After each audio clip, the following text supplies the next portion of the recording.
Okay, so we're live now. Fantastic. So this is going to be the very first Storybreakers live episode on Instagram. I'm going to be joined in a minute by Niall Bruton, who's right here. Let's wave. And let's get this guy into the mix. So, Niall is joining us in a moment, and we're going to do a split screen episode where we're going to build the mask together. Am I in? You're in. I'm in. Hello. Welcome. How are you? Yeah, I'm good. I'm excited. It's been a while since we've done a podcast. I know. Well, definitely. I've been wanting to do this format ever since I found out this format exists. Yeah. And so, yeah, I see that we're getting people jumping in already. Hello. So the idea, Pablo. I've never heard Storybreakers. On an episode, off the top of our heads, we build an entire film idea from beginning to end. Sometimes we do original ideas, and sometimes we do reboots, remakes, and sequels. Mm-hmm. We decided we might kick it off with Niall Bruton, and he decided that we're going to reboot The Mask. Because it's live, joining us in and out, I decided it would be a little tricksy, and I'll actually put the topic behind me. Your sign is a lot better than mine. I actually made one myself with some permanent marker, and I didn't know whether it would be backwards or not, but you can read it both ways. But your one is much better than my one. That is gangster, my friend. That is gangster. Sweet. So great. Guys, welcome. We absolutely are thrilled and excited to try this out. We're going to see how it goes, and we'll decide on whether or not to continue this. The cool thing is, though, unlike the original Storybreakers podcast with Stevie Ryan, we can actually interact with you guys live instead of asking you ahead of time. So what I would love for us to do is to start building the story and what actor should be in it, but with your participation as well. So, All right. now, you want to introduce yourself, your kind self, to this audience? My name is Niall. I've been acting as narrator and video editor for the Storybreakers podcast for 2-3 years, I think now, almost. It all started with Justice League Live. I met Chris in a pub in Dublin, and he threw a script at me and told me that he wanted me to read 129 pages. And you're like the main actor. It's a lot of words, though. It's a lot of words to read. So, but it's been a budding and a growing relationship ever since. He's a good boss. Perfect. So now that you've been contracted to say that, Mm. right before we started, I have a children's book that I've written that I'm self-publishing. It's right behind me in reverse, called Lil Lukie. If you enjoy this and you want to learn more about it, you can just type in lillukie.com, find out more. Look at that. That's right there. Okay, I think we just get straight into it. What do you think? Let's jump in. Why not? Okay, so we're going to be making The Mask from beginning to end, and we're going to be doing this as a reboot. Is that correct? Correct. I think okay, to make a it's not going to sequel be would be too... sequel where we see like 20 years later or 25 years later we meet Stanley Ipkiss again. This is going to be a reboot. Definitely reboot. Okay, that makes sense too, especially with this. Like as we're recording this, Deadpool 2 is #1 in the box office. It's edgy, it's cartoon violence, and I think that we go for a rated R this time. The other one was quite family friendly, and I know that because I saw it when I was 10 years old. I just rewatched it last night. Yeah, it's very, very slapstick. So I think you can replace slapstick with kind of a little more dark humor and reference. I think you'd be doing a good service. Yeah. Did you actually ever read any of the original comic books, like the source material? No, I couldn't actually. I didn't read any of them, but I've seen a video or two talking about the character of the Mask, on what his actual name was. Like he wasn't just known as the Mask. I know as much that he was called the Big Head Killer. Okay. So I think there's something about the Mask that actually I've got some footnotes here. It releases the person's innermost desires. Right. So it's funny because in the film it was all about the god of mischief. It was like the Loki mask, and kind of takes the bad parts of you and brings it out. Hmm. But the interesting thing about the original Mask as a comic book is it was really bloody, brutal, and violent. Really? And it's funny how they've actually made what I think was a genuinely entertaining blockbuster film Hmm. out of that. And they went a whole different direction. You couldn't really compare the two. I wouldn't mind if we're rebooting it if maybe we go a bit closer to the source Comic? material.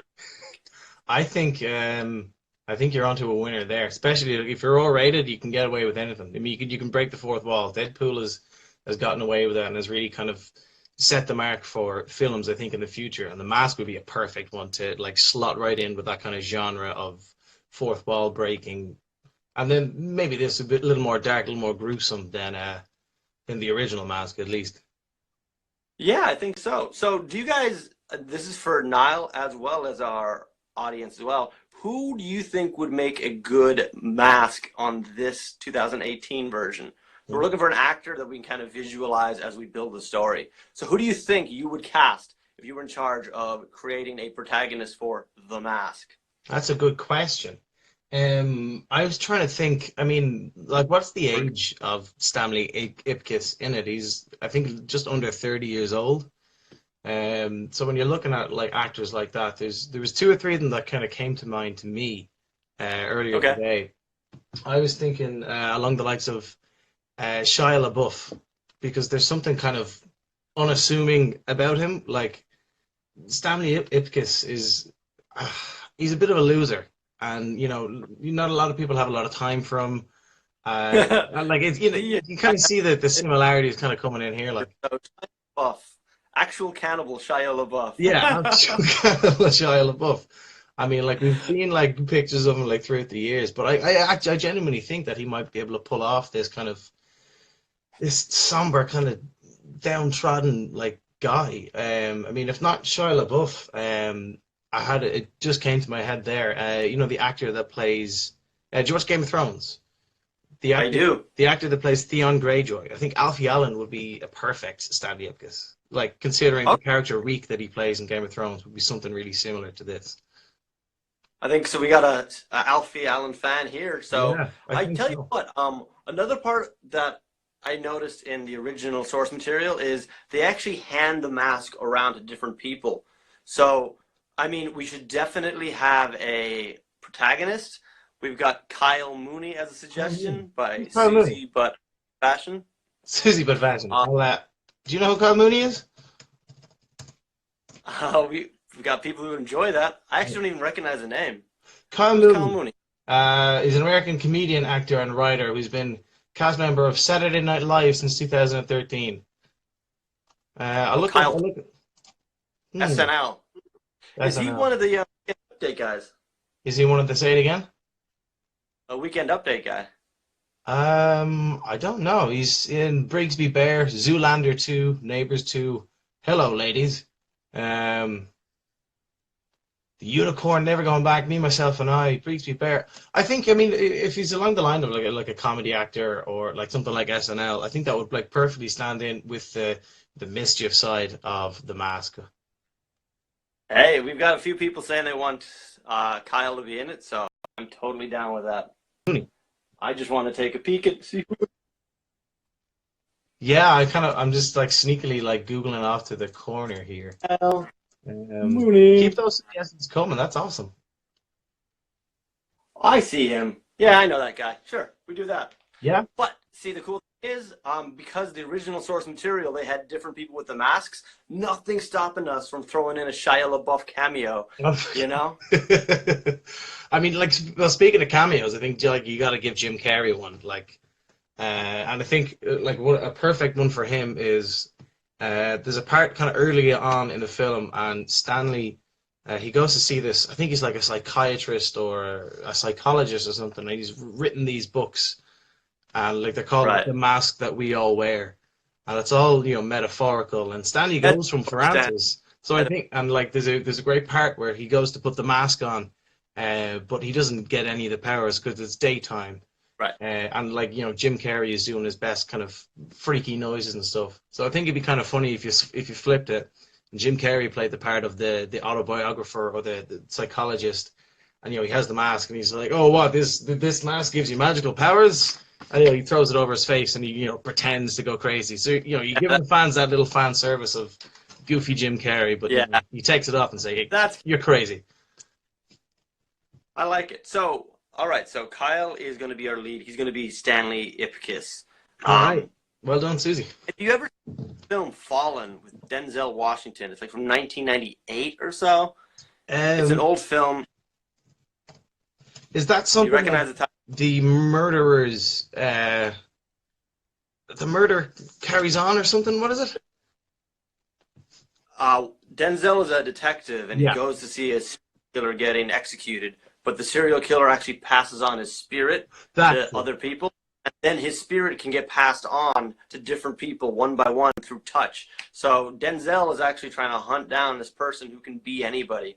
And I just think that if we're going to have a mask that changes people's personalities, or even like it takes the worst of them and brings it out, I think we can actually make that the villain of the piece. The actual instead of just inventing Dorian Tyrell, the mob boss. I think that because we want to be different than the mask, So I bring that up because if we can make the mask something that maybe Stanley uses at first, he realizes the power is just so corruptible, so he tries to destroy it. It gets in the wrong hands, and now he's trying to race to stop it as it gets passed from lunatic to lunatic, or like regular person who's secretly a lunatic, that kind of thing, Well, yeah, I mean, like, the mask itself is a villain, and I mean, I think so. I mean, otherwise, the other way we can do it would be to invent a villain who wants the power, but they did that, and I don't really want to go. We're trying to invent something new here, so I thought, well, that could be interesting. That it's kind of like a symbiote and Venom. This thing attaches itself to other people. So it has like inherently a personality. And maybe it doesn't like the fact that it gets rejected by Stanley. So it's like, I'm going to go and kill you or something. Plus, then you have a lot of fun with, say, maybe a person who's hunting him down ends up with a mask on him or something like that, Yeah, or maybe like it's something like the mask, like it calls out to people.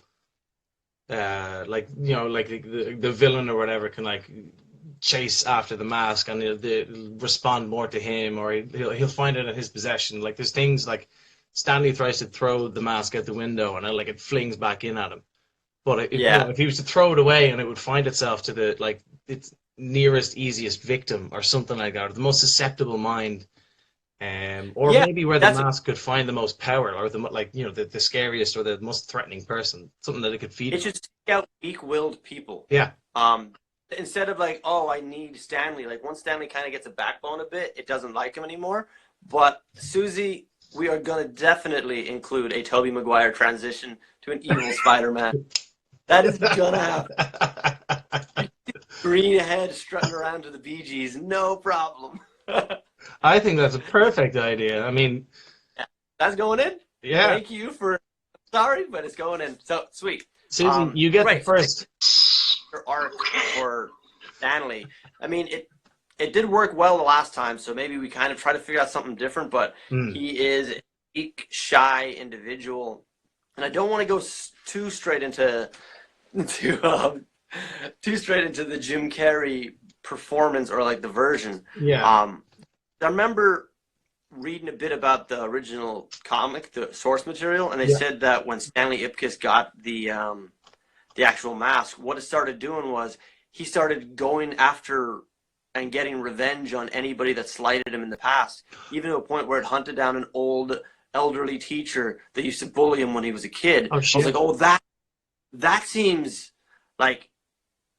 like a very interesting take. So it's not, oh, this guy's a pushover at the bank and no one trusts him. It could be somebody who kind of has taken a lot of abuse, a lot of shit in the day, and once he has his mask on, he feels compelled to like seek them out and get retribution.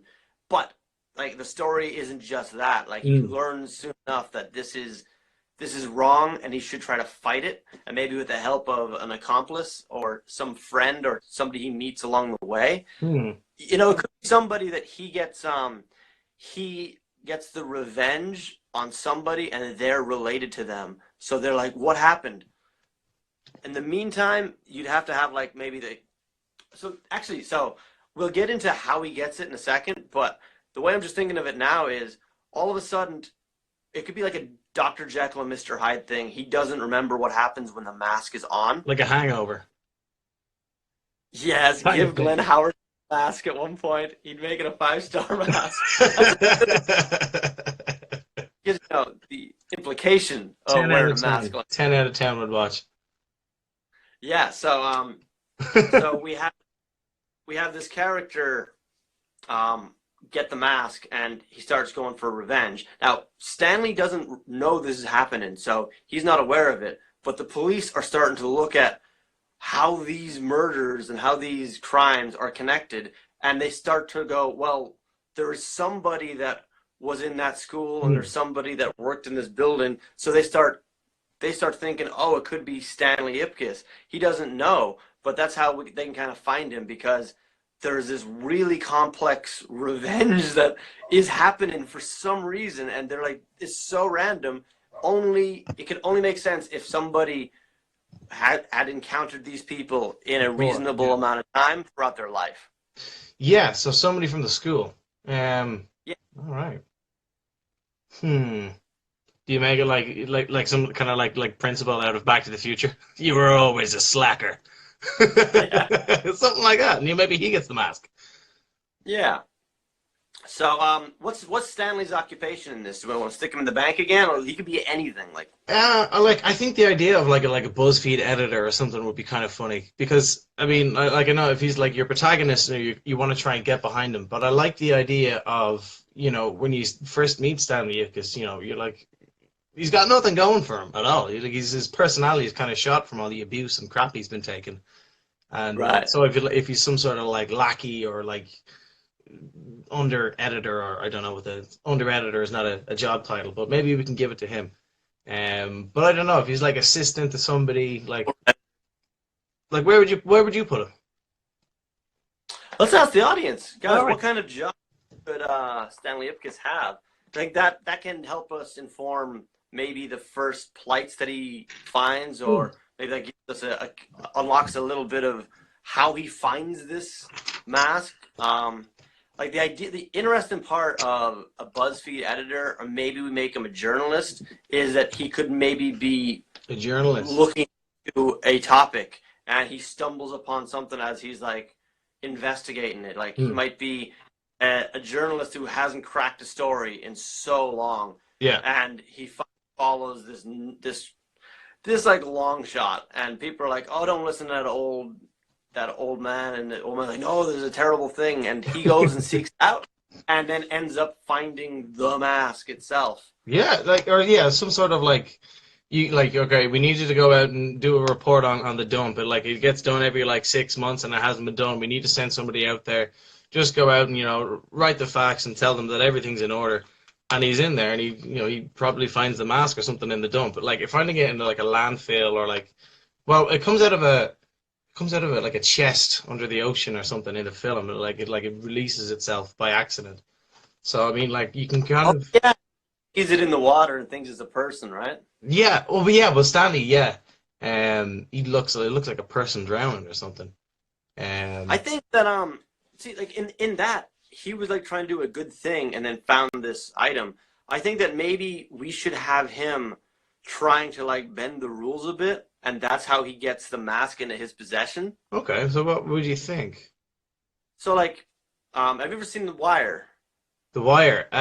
Sadly, no. Although Pablo Kirby in the chat has seen every episode of The Wire, so he'll get your drift. I'd say, I'm not going to spoil it, but there's a scene in it where one of the cops starts modifying crime scenes. Mm-hmm. I won't go into anything further than that, but it could be something like that, where he's desperate for a story, so he's going to manipulate a story to happen so he can discuss it. Like the film Glass, like Shattered Glass, about the real journalist who started inventing stories. So I think that if we're going to give him something that he's earned and it's negative for him, he's got to do something to break the rules. All right. John C. type villain in a mask. Okay, yeah. Niles definitely. But then these are Dorian Gray. Or is it Dorian Gray the villain? We need somebody we can see. Yeah. Otherwise, it's just... he turns invisible when he puts the mask on. You know? Yeah. So let's say that, and then we can get like he's getting grief off of the boss immediately. So we're introduced to this guy that hasn't cracked a story in ages, and then he finds out one. He goes in. It's a dud. It doesn't. It's not nothing. And that's where he discovers, like within this scene, he discovers the mask itself. And he goes like, it was a waste of time. He's trying to manipulate it, and he ends up just bringing this mask back and saying like it's part of a clue of something, you know. And he's like, froze up on me there. My internet froze up on me there. I missed you a bit. So it's like that choice element in storytelling. Like if he chose to just do his job diligently, he never would have discovered the released the powers. He never would have put himself into these shenanigans that we're going to invent in a moment. So I get that way. All right, sweet. Sweet. And then so let's say he goes from finding the mask, right? So we need to invent somebody else for him to bat off of. It could be like a flatmate. It could be a coworker. It could be a love interest. You know, a dog. Milo. What a good boy. But yeah, like he does need a friend, or he does need someone that would link him into. Are you talking about like the Tina Carlisle, like the Cameron Diaz type role, or a? We need somebody from to bounce off of, just to give us somebody for him to talk to, you know. Like I can think that there might be another journalist that just keeps cracking stories, and he's jealous of them, and that gives us a really good place for him to put a mask on and feel slighted and go and try to do something about it, you know? Yeah. Like, and the benefit is, I know it's dark, but the whole point is he's got to feel like this is a drug that's making him feel like he's right, and he's got to realize maybe halfway through the film that he's wrong. Like, he shouldn't be the one to do this at all. Yeah. Like, it's a thing. So that means that we're going to have to bring him down a little dark alleyway for a bit and then pull him back out of it. But giving him that other person who might help him find his way out, I think that's important, you know? Yeah. Okay. My internet keeps freezing up a little bit, so if I look clueless, it's just because it's like fast forwarding and I'm catching up on what you're saying kind of halfway through. It just happened there. So that's my blank expression for that last 5 seconds, I think. That's cool. But yeah, so he's got jealousy towards a better or another journalist in his workplace. So I got a question of where we are in the plot. So basically, Stanley Ipkiss has modified evidence for a story, and he's trying to get away with suggesting that a crime has been committed and this mask is part of it. And in the meantime, then he tries it on. He goes through one crazy night, but we're trying to like fill in the cracks of the plot as we go. So we kind of jump around a bit, and it's just who do we go to first? And he has met there's a journalist who he works with that is just cracking it, like really good, and knows it, rubs it in Ipkiss's face, and it gives him, when he puts the mask on, justification for, you know what, I'm going to do something like this. This guy needs to be put in place. And that's kind of how we can kind of get into a storyline where Ipkiss is going around and getting revenge on people for his for slighting him in the past. And it could be something simple at the beginning, like maybe he doesn't do too much to this guy. He might just jack up his car or something, you know? I think it's nice to escalate a little bit, you know? Yeah, absolutely. So like does Stanley himself like get as far as murder? Maybe like when he murders his first person is when he decides that he needs a release, like a break from the mask, or how like I like the idea like that he only came so close to it that it's not the person themselves, but like the mask willing him to it. So what would you think about that? Yeah, I mean, murder's a tough one though. Like it's tough to come back from murder. That's what I mean. It's tough to guy. So I mean, that could be the realization where he actually pulls himself away right before he's about to do something. Maybe like it's that teacher. So I think the first time he puts the mask on, I know it in the original it was like party time, Yeah. and it was this like crazy fun experience. But I think for this, it's a bit darker, and he's annoyed, he's peed off, and he's like, you know what? And he discovers his powers. He goes out, and he's like, I like the cartoony nature of the film anyway. So it can be these things with the Tommy guns and stuff. It's just he's aiming at a different motivation than have a fun and a good time, you know? Not just cause trouble. It's like a giant Coke binge, you know? Like he just goes crazy that night, and he can do whatever. So blackout wants. night as well. The first time he has the freedom to do whatever he wants, but the mask corrupts him to do the worst things possible for gratification. And maybe along the way, he sees the other journalist's new car that the guy bought, you know, and he's like, all right. And so the next day he goes into work, and the car is totaled. It's just destroyed. And even like it could be on the roof, crushed into a ball, destroyed. You know? And he has no idea what happened because like sober Ipkiss doesn't know what mask Ipkiss do. Absolutely blackout drunk. I like that idea. And he starts, he sees then like in reports out in the newspaper or like, in his news feed on Facebook or whatever, as like, masked vigilance spotted, defacing public property. Like it starts with like stupid things. It starts like silly things like that. And he eventually starts piecing up the parts of his nights together. Yeah, definitely. Yeah, I agree. Like as well, How Are Things says the cartoon element still stands up well today. Like absolutely.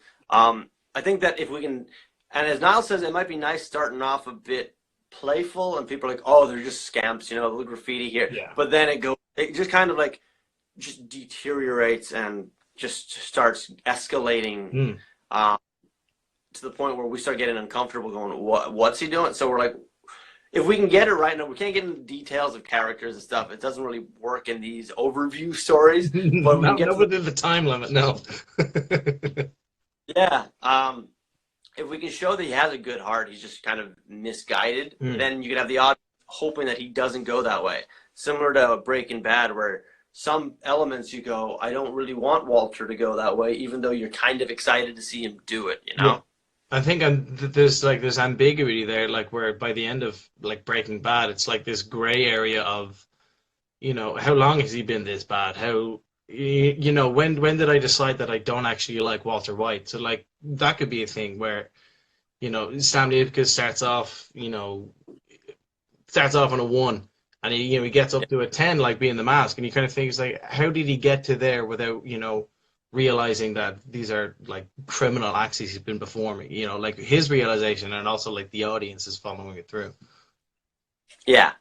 So just for time's sake, we might need to kind of speed it up a little, which is fine, but we have like set up where we're going.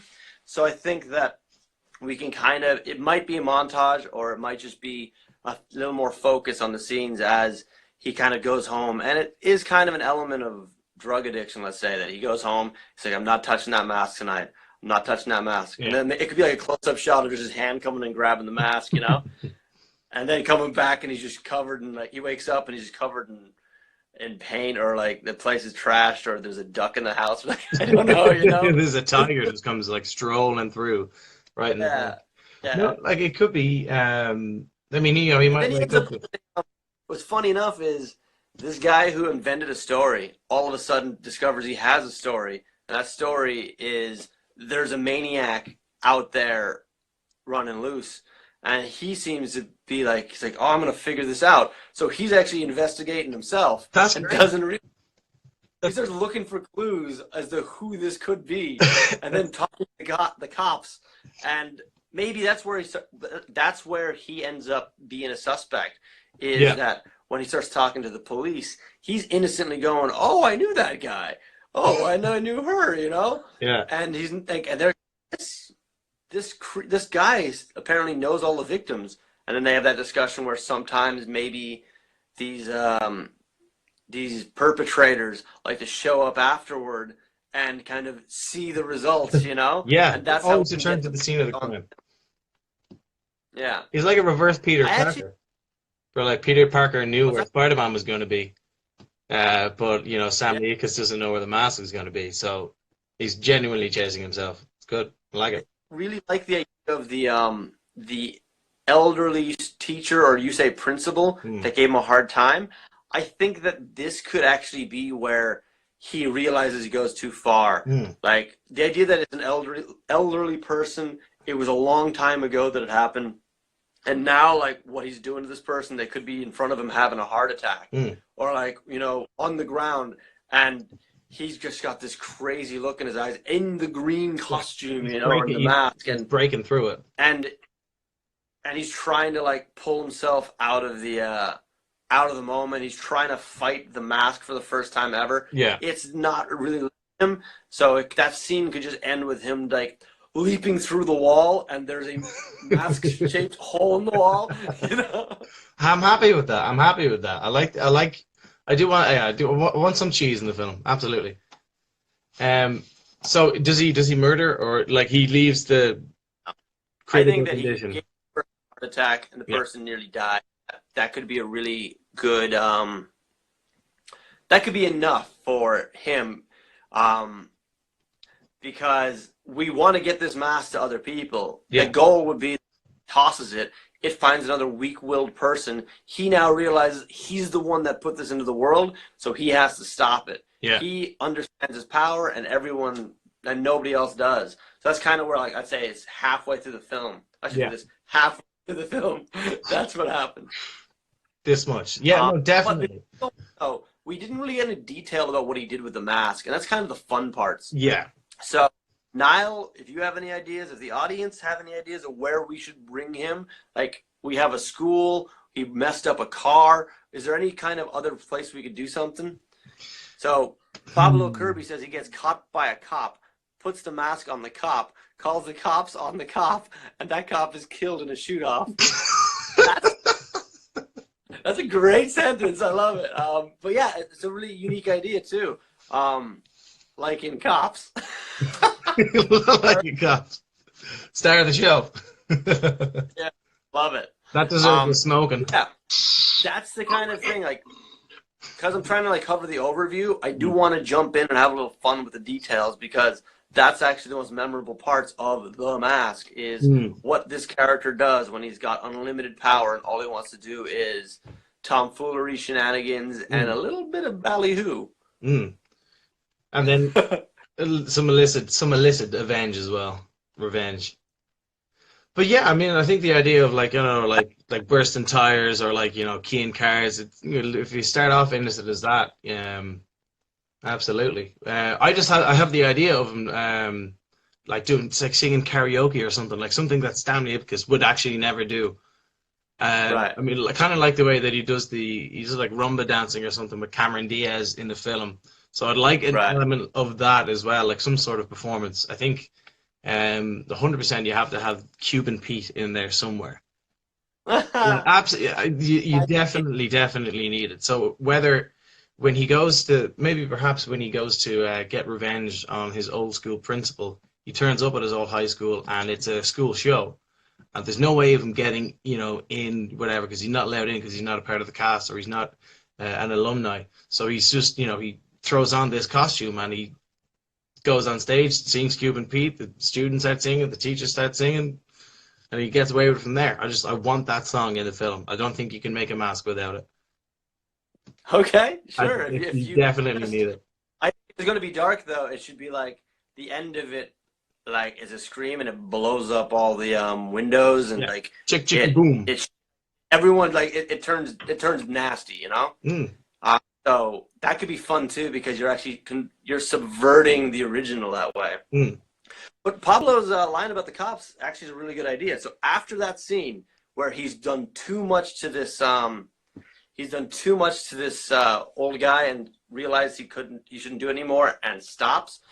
I think that there's a great element of the car scene, like just like that. Like he's driving off, he's freaking out, the mask is off him, it's in the back, he's just it's in the passenger seat, something, and he's driving off. He's like, I don't know what's going on, and that's when the cop pulls him over because he's driving fast. Yeah, and maybe he tosses the mask behind him and it kind of hides it. But when the cop shows up, he's like, "What's that in the car?" And it's right next to him again. That's nothing. And the guy's like, we're looking for a perpetrator in a green mask, and you've been driving fast. You know, he's like, oh snap, you know. You'll find he's right under your nose, jams it on him.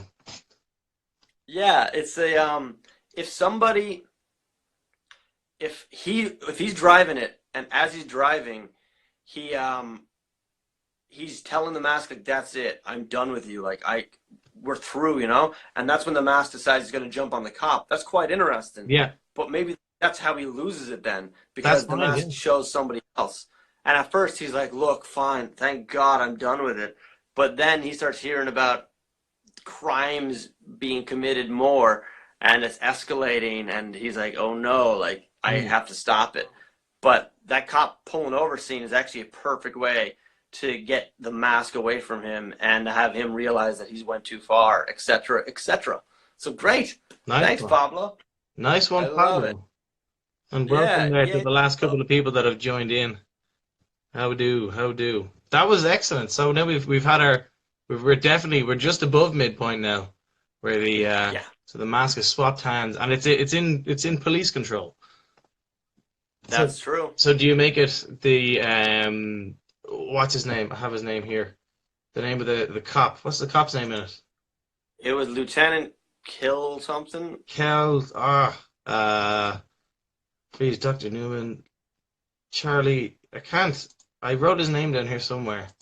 I think if you give it to that chief of police or Shannon, I know that. So if it's not a random cop, it's the guy that was suspicious of Stanley that pulled him over, and we can make him. Let's have some fun with it. And he's actually like a straight-laced, by the books, goody two shoes, like obey the rules. But then when he gets the mask, it's like it's a release for this guy that just is so straight-laced, and he doesn't know what to do. It's just an explosion. It's crazy.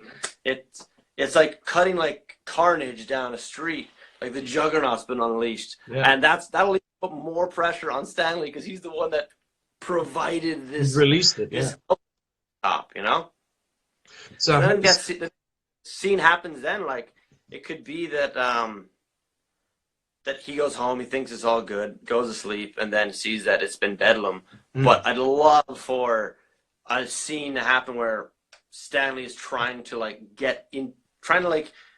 get into the mix and stop this lieutenant who's out with the mask. Because I think that'd be a really fun, unique scene. So does he guy try? That the first half of the film, just places, is now immediately going, oh no, stop. Like, oh. So how does he get caught back up then with all the trouble with the police? Does he try and commit another crime so we can get arrested to get inside the police station? That's a really good idea. Oh yes. You know what? It'd actually be really cool if, say, the lieutenant, he's now he's put people behind bars, but maybe he doesn't his deeper inside thinks that they need a more deserving punishment. So we had a scene where this lieutenant broke into a prison to punish the prisoners in a really harsh thing. If we can do it where that mask starts jumping from desperate person to desperate person, got this moment where it's just carnage and bedlam. We can see how this mask in one scene can change and transform into different people each time. Which is pretty sweet. So instead of 30 convicts escaping or whatever, it's just the one mask. It leaps off somebody's face and out the window, into the street onto the next guy. It's killing its own way out of the prison cell, whether it's in a lockup with 30 or 40 guys. Yeah, definitely. That's pretty sweet. And then in the end, I think, of that scene, I think Stanley nearly has it. He nearly has the mask back, and then it's on some psychopath, a real psychopath. I know it was actually funny because I mentioned Venom symbiote earlier, and now I'm kind of leading into the Carnage, the red symbiote that attached itself to a serial killer. But you know what? I don't care. I'm doing it anyway. I say fun. It's a disaster for the fictional characters that we're putting in the way. But in the end, it attaches itself to the worst person possible, And I say, and that escapes. mm, And then just kind of, you can have the scene then cut wide, and this prison is just destroyed. You have like this one tile hanging from the wall, just kind of crashes to the ground. sweet. That kind of thing. Maybe that's where you can introduce then like Dorian Tyrrell, like the like evil mob boss guy, and like he himself has a grievance with Stanley Ipkiss, or if he can figure out that Stanley had the mask in the first place, because he was getting blamed for all the crimes and everything that the mask has been doing, and he finally So finds them. he's not looking for back pay, he's looking for payback. Yeah. Is that what Yes, that exact line. That exact line. He finds the mask and he's like, "So it was you." I was 10 years old. Yeah. Uh, so you have your final showdown then. Well, you've Yeah, the mobster I think going mad, along the but- way we have to provide Stanley with the solution for how to handle the mask itself. Like, what is he gonna do? What's the solution? How can he find it? Like, how can he defeat the mask itself? I guess. If, Well, you if we need to find. think of a legitimate one off the top of our heads, that's okay. You need to find the most like kind of like the hammer of Thor. Like this is the mask of Loki. So you need to find the most like worthy recipient, or the most worthy wearer of the mask. So like you've to give it to someone that could do no wrong, like that you could trust that they're not going to go out on a murder spree, or they're not going to go blow up everything or rob banks. So if you can think of the most innocent person in the world, or the safest person to equip the mask with. Could a Lil Lukie help? Yeah. Absolutely. It could be that, I think you're right. It could be to find somebody worthy that if they put the mask on, it's destroyed. So the goal is to put the mask on somebody. I don't know. It's kind of funny when I said it out loud, but I mean, it does kind of make sense in the context that if somebody puts on this mask, it shows the worst parts of them, but they're trying to look for a pure spirit to do it, or something like that. Yeah, so like it could be that you keep it in some sort of like penitentiary, or some sort of like super high security prison, where it goes between either certain inmates or certain like intellectuals or something like that, where you only wear it for you do night shifts, so like you'll do it for 2 weeks at a time, and then you could try and control it or something from there. Now, like, it's really riffing because we didn't really develop it, but maybe it could be somebody who he was investigating at the beginning, somebody he believed was innocent of the crime that they've been imprisoned for, and then because we can tie that into why he stole the mask to begin with, to maybe suggest it was somebody else, he realizes that this innocent person is exactly the person who needs to get this mask. It could be like this person who has this mask can control it, and they can do good and they can lock it up. But anybody else who wears it, it's destruction. Yeah. Something like that. Yeah. Because at least we tie it into his occupation. We tie it into his motivation for finding it as well. I know it can be more fleshed out, but we do this off the top of our heads. We decided to do this. In that then, or a variation of it if we were to actually spend a little more time with it. One thing is, like, in our old Storybreakers podcast, we'd go for about an hour and a half. Yeah. We're trying to see if it's in like 45 minutes, just because of the so yeah. I think that could be nice. So then his mission then is to take this one guy. He finds the one guy that actually deserves the mask. Yeah. And together they go and they have to stop this serial killer, this maniac who is tearing up the city. And that's how we get into our third act, the final act, where he's got his helper, he's got his love that we've just completely ignored. Completely. Well, I mean, do you want a love interest? Do you need a love interest in something like this? Like, I don't know. Like, it doesn't necessarily shoot Hollywood. They love interest. I guess the guy gets the girl at the end of the mask, but it's very 1994. There's not much kind of between the two of them, other than I find you attractive. I find you attractive. Let's say that it's not the love interest, but the person who deserves it is a woman, just because we've been very male centric right now, and it'd be nice to Right. do something of substance for the other gender for this. So the person who's wrongfully imprisoned is actually a woman, and that's how we can do it. So he has to then, which is a nice moment when he finds out, because he might have to break her out or Yes. something like that. And together, when they do so, maybe they do that with the cop who experienced what it was like with the mask and just kind of had a detox a little Yeah. from behaved, and he's like, look, I'll help you, and that's how we get into our third act, which could be a, what do you guys think the third act should be? Should it be like a tearing up the city and they have to stop this cartoon maniac on like a hurricane vision and kind of things, or what else would you like to see?